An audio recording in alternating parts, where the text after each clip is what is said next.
आणि म्हणून वचन म्हणतं, मूर्खासारखे वागू नका, देवाची इच्छा काय आहे हे समजून घ्या. आपल्याला माहिती आहे की देवाची इच्छा आहे आपलं पवित्रीकरण व्हावं, म्हणजे आपण पवित्र व्हावेत.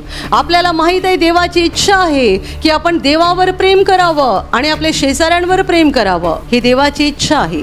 या देवाची इच्छा आपल्याला कळतात. आपलं पवित्रीकरण होणं म्हणजे आपल्या जीवनातली पाप निघून जाणं, आपण पवित्र बनत राहणं, देवावर प्रेम करणं, शेजाऱ्यावर प्रेम करणं, ही देवाची इच्छा आहे जी बायबल मधून आपल्याला समजते.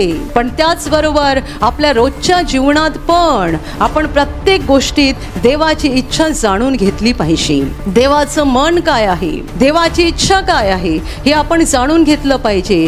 ज्याच्या मनात देवाचं भय नाहीये त्याला याचं काही पडलेलं नसते. देवाला काय वाटतं, देवाचं काय म्हणणं आहे, हे देवापासून आहे का, याचा विचार असले लोक करत, म्हणून त्यांना बायबल मूर्ख असं म्हणतं.